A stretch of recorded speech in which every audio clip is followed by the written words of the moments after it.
kembali belajar firman Tuhan di sekolah minggu kelas dewasa pria dan wanita senior. Kita akan mempelajari buku Tuhanku Penuh Kasih dan Setia, dan sekarang kita memasuki pelajaran yang ke-9. Kita belajar bersama-sama dari Kejadian pasal 22 ayat 1 sampai 19. Dan hari ini pelajaran kita berjudul Percaya pada Tuhan dengan segenap hati. Mari kita akan berdoa terlebih dahulu, bersyukur karena kita semua dalam keadaan sehat secara rohani. Tuhan terus memimpin hidup kita dan kita bertumbuh di dalam Kristus, dan kita bersyukur kepada Tuhan atas kesehatan secara jasmani. Di masa wabah penyakit ini, Tuhan tetap melindungi kita dan setiap orang yang kita kasihi. Tetap menjaga kesehatan kita. Ingat, kenakanlah masker ketika kita harus keluar ruangan dan berjumpa dengan orang lain. Jangan memegang wajah kita dengan tangan yang belum dicuci. Jadi seringlah membasuh tangan dengan sabun. Dan ingat, saling menjaga jarak satu sama lain ketika kita harus berhadapan dengan orang. Baik Bapak dan Ibu, sebelum kita membaca firman Tuhan dan belajar, kita akan berdoa terlebih dahulu. Bapa dalam surga, terima kasih karena pada pagi hari ini kami boleh datang kepadamu untuk berdoa supaya pembelajaran Alkitab di sekolah minggu kelas dewasa pria dan wanita senior, kami dapat memahami firman-Mu dan kami dapat melakukan apa yang Tuhan katakan dalam firman Tuhan pagi ini. Terima kasih Bapak, kami siap belajar firman Tuhan. Di dalam nama Tuhan Yesus kami sudah berdoa. Amin. Mari membuka kitab Kejadian pasal 22 ayat 1 sampai dengan ayat yang ke-19. Kita baca bersama-sama ayat ini dengan bersuara dimanapun Bapak dan Ibu berada. Baik, mari. 1, 2, 3. Setelah semuanya itu, Allah mencoba Abraham. Ia berfirman kepadanya, "Abraham." Lalu sahutnya, "Ya Tuhan." Firman-Nya, "Ambillah anakmu yang tunggal itu, yang engkau kasihi, yakni Ishak. Pergilah ke tanah Moria dan persembahkanlah dia di sana sebagai korban bakaran pada salah satu gunung yang akan kukatakan kepadamu." Keesokan harinya, pagi-pagi bangunlah Abraham. Ia memasang pelana keledainya dan memanggil 2 orang bujangnya beserta Ishak anaknya. Ia membelah juga kayu untuk korban bakaran itu. Lalu berangkatlah ia dan pergi ke tempat yang dikatakan Allah kepadanya. Ketika pada hari ketiga Abraham melayangkan pandangnya, kelihatanlah kepadanya tempat itu dari jauh. Kata Abraham kepada kedua bujangnya itu, "Tinggallah kamu di sini dengan keledai ini. Aku beserta anak ini akan pergi ke sana. Kami akan sembahyang. Sesudah itu kami kembali kepadamu." Lalu Abraham mengambil kayu untuk korban bakaran itu dan memikulkannya ke atas bahu Ishak anaknya. Sedang di tangannya di bawahnya api dan pisau. Demikianlah keduanya berjalan bersama-sama. Lalu berkatalah Ishak kepada Abraham ayahnya, "Bapak." Sahut Abraham, "Ya anakku." Bertanyalah ia, "Di sini sudah ada api dan kayu, tetapi di manakah anak domba untuk korban bakaran itu?" Sahut Abraham, "Allah lah yang akan menyediakan anak domba untuk korban bakaran baginya, anakku." Demikianlah keduanya berjalan bersama-sama. Sampailah mereka ke tempat yang dikatakan Allah kepadanya. Lalu Abraham mendirikan mezbah di situ. Disusunnyalah kayu, diikatnya Ishak anaknya itu, dan diletakkannya di mezbah itu di atas kayu api. Sesudah itu Abraham mengulurkan tangannya, lalu mengambil pisau untuk menyembelih anaknya. Tetapi berserulah malaikat Tuhan dari langit kepadanya, "Abraham, Abraham." Sahutnya, "Ya Tuhan." Lalu ia berfirman, "Jangan bunuh anak itu dan jangan kau apa-apakan dia, sebab telah kuketahui sekarang bahwa engkau takut akan Allah dan engkau tidak segan-segan untuk menyerahkan anakmu yang tunggal kepadaku." Lalu Abraham menoleh dan melihat seekor domba jantan di belakangnya. yang tanduknya tersangkut dalam belukar. Abraham mengambil domba itu, lalu mengorbankannya sebagai korban bakaran pengganti anaknya. Dan Abraham menamai tempat itu Tuhan menyediakan. Sebab itu sampai sekarang dikatakan orang, di atas gunung Tuhan akan disediakan. Untuk kedua kalinya berserulah malaikat Tuhan dari langit kepada Abraham. Katanya, aku bersumpah demi diriku sendiri, demikianlah firman Tuhan. Karena engkau telah berbuat demikian, dan engkau tidak segan-segan untuk menyerahkan anakmu yang tunggal kepadaku, maka aku akan memberkati engkau berlimpah-limpah, dan membuat keturunanmu sangat banyak, seperti bintang di langit, dan seperti pasir di tepi laut. Dan keturunanmu itu akan menduduki kota-kota musuhnya. Oleh keturunanmu lah semua bangsa di bumi akan mendapat berkat, karena engkau mendengarkan firman-Ku. Kemudian kembalilah Abraham kepada kedua bujangnya, dan mereka bersama-sama berangkat ke Beersheba, dan Abraham tinggal di Beersheba. Bapak dan Ibu, sebuah pembacaan firman Tuhan mengenai kejadian yang lama sudah berlangsung memperlihatkan kepada kita bahwa adanya pencobaan yang menurut Alkitab kita dinyatakan untuk ditujukan kepada Abraham. Kepercayaan Abraham diuji menurut judul dari Lembaga Alkitab Indonesia, Kejadian pasal 22 ayat 1 sampai dengan ayat yang ke-19. Nah, kita perlu memahami terlebih dahulu kata firman Tuhan dalam Kejadian 22 ayat 1.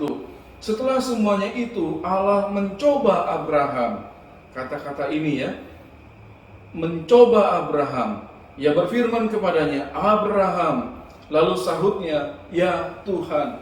Nah, kita ingat dalam perjanjian baru di kitab Yakobus pasal 1 ayat 13, firman Tuhan berkata, apabila seorang dicobai, janganlah ia berkata, pencobaan ini datang dari Allah, sebab Allah tidak dapat dicobai oleh yang jahat, dan ia sendiri tidak mencobai siapapun. Lalu bagaimana dalam pembacaan Alkitab kita pada hari ini? Ada perkataan Allah mencoba Abraham. Apakah hal ini menyatakan adanya perbedaan dengan surat Yakobus pasal yang pertama ayat yang ke-13? Bagaimana kita melihat hal ini? Baik, saya ingin mengatakan kepada kita semua bahwa kita melihat hal ini dari sudut pandang si iblis, ya. Kalau kita melihat pencobaan dari sudut pandang iblis, maka pencobaan itu dimaksudkan untuk membuat kita jatuh ke dalam dosa. Sedangkan Allah tidak pernah membawa kita untuk jatuh ke dalam dosa. Nah, kalau kita melihat dari sudut pandang Allah, kata mencoba di sini berarti bahwa Allah ingin memberikan ujian supaya seseorang membuktikan imannya kepada Dia. Kalau ia lulus, artinya ia mampu menghadapi masalah dengan benar, menghadapi tantangan atau ujian iman itu dan dia lulus, maka dia memperlihatkan kualitas iman yang bermutu tinggi, baik sekali imannya. Kalau dia gagal, berarti menunjukkan ada bagian yang perlu diperbaiki dan diserahkan kembali kepada Tuhan supaya imannya menjadi kuat. Jadi kita melihat di sini pencobaan dari sudut pandang iblis senantiasa membawa manusia untuk jatuh ke dalam dosa. Tetapi dari sudut pandang yang kita lihat dari sudut pandang Allah, ketika dikatakan mencoba Abraham, berarti Allah ingin melihat kemurnian, kekuatan iman yang dimiliki oleh Abraham. Ya, jadi kita melihat memang Allah tidak pernah membawa Abraham berdosa, tetapi Allah menguji imannya dan Allah sudah menyiapkan, ya, nanti dikatakan ada domba jantan ya yang sudah disiapkan Tuhan sebagai ganti dari persembahan Ishak. Nah, Bapak dan Ibu, kita melihat ya, baik pencobaan ya ataupun ujian dari Tuhan itu terkadang datang dalam bentuk masalah yang sama ya. kita perlu bijaksana bagaimana mengatasi semua itu. Tapi pada intinya adalah kita perlu menjalaninya, setiap pergumulan, setiap permasalahan tanpa jatuh ke dalam dosa. Baik itu berupa pencobaan ya, yang didatangkan oleh si jahat itu, dan ataupun ketika kita melewati ujian dari Tuhan, kita harus bisa lulus dengan baik. Nah, saat masalah datang, selalu anggaplah itu sebagai ujian ya, yang bisa menghasilkan ketekunan, sehingga kita akan dianugerahi mahkota kehidupan. Seperti kata Yakobus pasal yang pertama ayat yang ketiga, saya ingin membacakannya bagi kita semua. Yakobus pasal yang pertama ayat yang ketiga. Mari kita membuka Alkitab kita. Yakobus pasal yang pertama ayat yang ketiga. Di situ firman Tuhan mengatakan,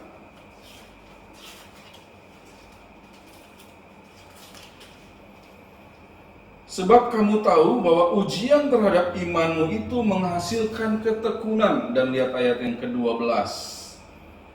Berbahagialah orang yang bertahan dalam pencobaan, sebab apabila ia sudah tahan uji, ia akan menerima mahkota kehidupan yang dijanjikan Allah kepada barang siapa yang mengasihi Dia. Jadi jelas ketika menghadapi setiap pergumulan, pencobaan, ujian, kita perlu mengatasinya dengan baik ya, tekun tanpa jatuh ke dalam dosa.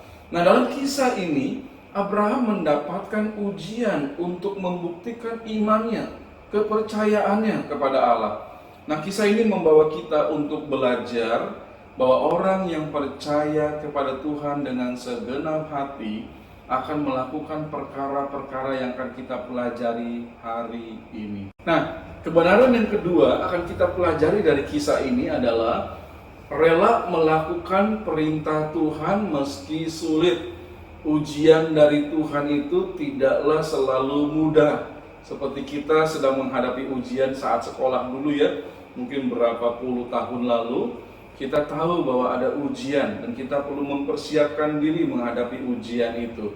Nah, kalau kita melihat bacaan kita tadi dari firman Tuhan, diajarkan bagi kita bahwa ada tuntutan, ya, ada ujian, ada hal yang harus dilakukan Abraham, yaitu kerelaannya untuk memberikan anaknya yang tunggal, yaitu Ishak, dipersembahkan bagi Tuhan. Bapak dan Ibu, kematian anak merupakan perkara yang sangat ditakutkan oleh orang tua.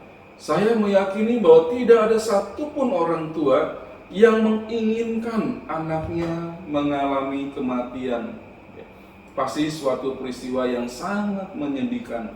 Orang tua menaruh harapan bahwa anak itu hidup dan baik, berhasil. Jadi ketika orang tua itu sudah mulai tua, ia akan merasa nyaman kalau anaknya itu yang menjagainya hingga ajal orang tua itu tiba. Nah, Tuhan Allah justru menyuruh Abraham untuk mempersembahkan anaknya sebagai kurban bakaran. Kalau kita melihat Kejadian 22 ayat yang kedua, pasti ketika menerima perintah ini menjadi suatu cobaan bagi Abraham ya, yang akan menguji imannya.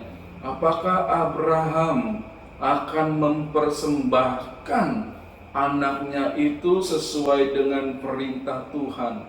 Ini suatu keadaan yang sangat sulit bagi Abraham, karena dia mengasihi Ishak anaknya itu sebagai anaknya yang tunggal, yang satu-satunya dari istrinya Sarah. Nah, selain itu Abraham sudah berusia 100 tahun lebih.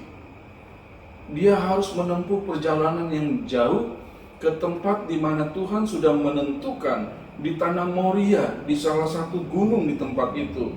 Dia harus mempersembahkan anaknya. Kejadian 22 ayat yang keempat. Nah, Kejadian 22 ayat 3 memperlihatkan kepada kita ketaatan Abraham atas perintah Tuhan. Sekalipun sulit, dia mau melakukan perintah Tuhan itu. Keesokan harinya dia tidak menunda-nunda lagi.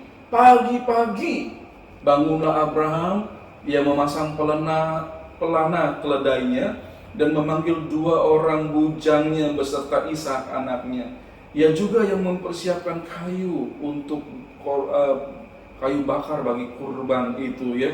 Jadi kemudian dia berangkat pergi ke tempat yang dikatakan Allah kepadanya.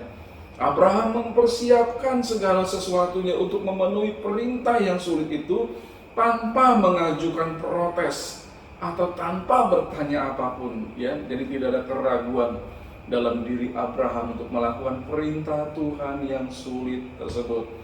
Nah, Bapak dan Ibu, adakah perintah Tuhan yang Anda hindari, yang saya hindari? Perintah apa itu?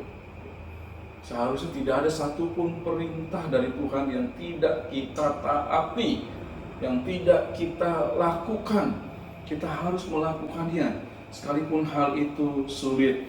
Orang yang percaya kepada Tuhan dengan segenap hati pasti memiliki kerelaan untuk berbuat sesuai dengan yang diperintahkan Tuhan kepadanya, sekalipun sulit keadaannya.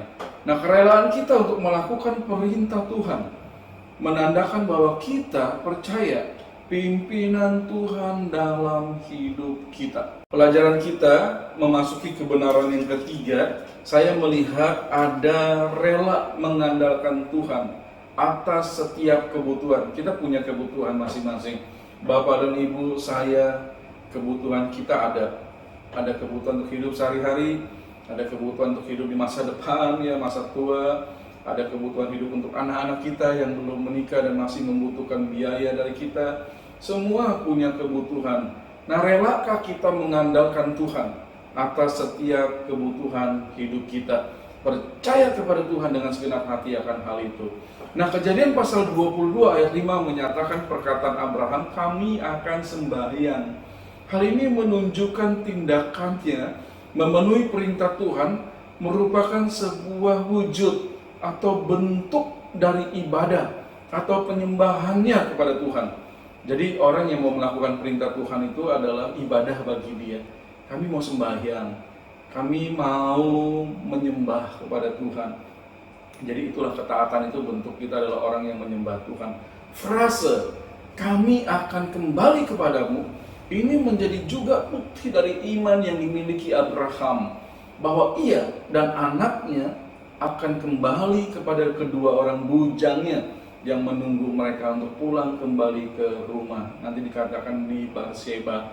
Nah, setelah itu Abraham membawa Ishak pergi ke tempat untuk mempersembahkan kurban dengan membawa kayu, api, dan pisau. Kita bisa membayangkan ya perasaan Abraham itu bagaimana. Dia akan mempersembahkan anaknya sebagai kurban bagi Allah. Dia sendiri akan membunuh anaknya untuk dijadikan kurban. Dia bawa alat yang dibutuhkan itu. Saya bayangkan ini sangat menyedihkan, memberatkan hatinya. Tetapi dia mengandalkan Tuhan ya. Dia percaya segenap hati pada Tuhan. Dan dia mengatakan, kami mau ibadah, kami mau sembahyang, kami akan kembali kepadamu. Nah, Ishak rupanya anak yang cerdas ya. Dia paham kebiasaan Abraham dan keluarganya ketika mempersembahkan kurban kepada Allah. Itu sebabnya Ishak bertanya, Bapak, manakah anak domba untuk kurban bakaran itu? Ya, jadi harusnya ada anak domba dong, ada binatang yang dibawa untuk dipersembahkan sebagai kurban. Lalu Abraham, kita melihat kepercayaannya kepada Tuhan dengan segenap hati. Dia berkata, Allah yang akan menyediakan anak domba untuk kurban bakaran baginya, anakku. Jadi dia percaya setiap kebutuhannya Tuhanlah yang akan memenuhi. Dia memiliki kepercayaan pada Tuhan dengan segenap hatinya. Ini menunjukkan ya, jawaban ini menunjukkan kepercayaan Abraham itu. Allah yang akan menyediakan segala sesuatu. Dan memang Tuhan menyediakan segala sesuatu yang dibutuhkan untuk umatnya. Ya, ketika Tuhan mempercayakan anak kepada kita, pasti Tuhan juga akan memenuhi kebutuhan anak itu. Ketika Tuhan mempercayakan kita ada di satu tempat untuk melakukan tugas bagi Dia, Tuhanlah akan mencukupi segala kebutuhan kita dalam melaksanakan tugas atau pelayanan untuk Tuhan itu. Nah, ketika kita sudah berupaya dan Tuhan tidak memberi apa yang kita minta, bisa jadi Tuhan tidak menganggap bahwa hal itu sesuatu yang kita butuhkan, ya. Apa yang kita butuhkan, Tuhan mengerti. Kalau kita minta sesuatu tapi kita nggak dapat, Tuhan tahu itu kamu nggak butuh sebenarnya, ya. Nah, bagaimanapun juga orang yang percaya kepada Tuhan dengan segenap hati akan mengandalkan Tuhan untuk setiap kebutuhan hidupnya. Mari kita menjawab pertanyaan ini. Selalukah kita mengandalkan Tuhan dalam setiap kebutuhan hidup kita? Jawabannya harusnya ya. Karena tidak ada satupun kebutuhan kita yang bisa kita penuhi dengan kemampuan diri sendiri selain Allah bersama dengan kita melakukannya.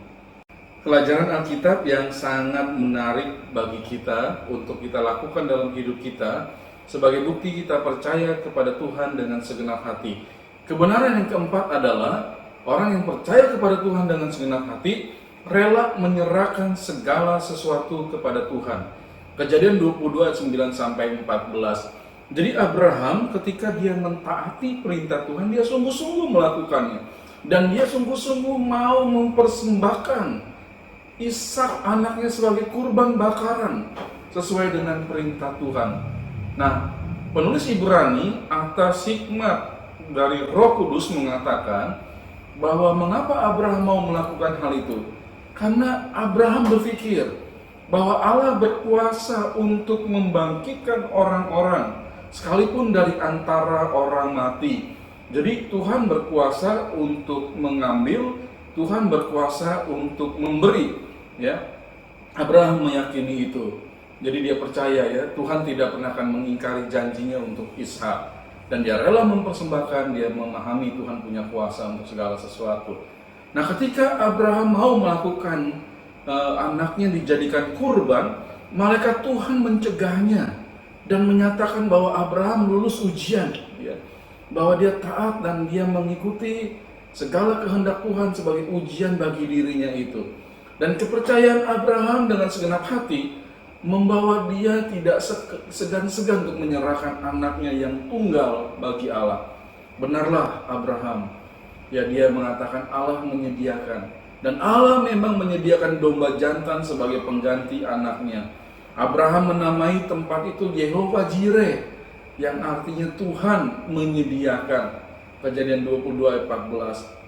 Bapak dan Ibu, terkadang Tuhan meminta kita menyerahkan sesuatu yang sangat kita kasihi, ya, termasuk perbuatan-perbuatan dosa kita, supaya Tuhan dapat memberikan yang jauh lebih baik dari yang kita miliki.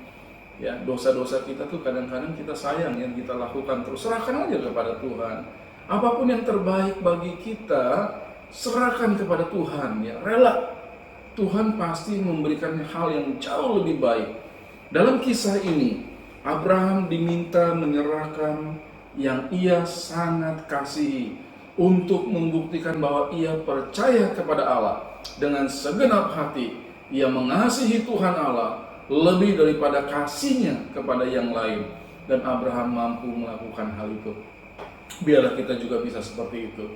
Apa yang kita kasihi jangan sampai melebihi kasih kita kepada Allah. Bahkan karena kasih kita kepada Allah, apapun yang kita miliki yang paling berharga, kita serahkan kepada Tuhan. Pertanyaan dan jawaban kita, apakah penyebab manusia rela untuk menyerahkan segala sesuatu kepada Tuhan?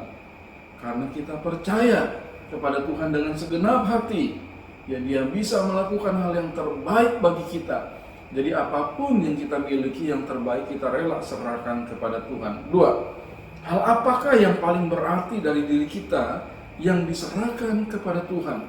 Hidup kita, ya, iman kita, jiwa kita, roh kita, serahkanlah kepada Tuhan. Nah, apakah segala perbuatan yang kita lakukan untuk kemuliaan Tuhan akan berlalu begitu saja dan tidak ada sesuatu yang berharga bagi kita? Rupanya firman Tuhan mengatakan kepada kita, segala sesuatu pengorbanan, pengabdian, kasih kita kepada Tuhan, membuktikan kita percaya kepada Tuhan dengan segenap hati, hal itu akan mendatangkan sukacita, karena kita menerima berkat Tuhan.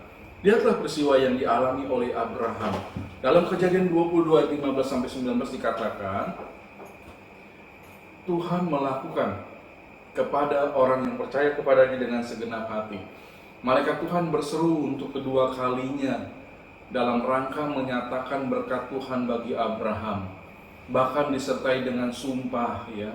Dan Tuhan bersumpah demi dirinya sendiri, karena tidak ada pribadi yang lebih tinggi dari dia.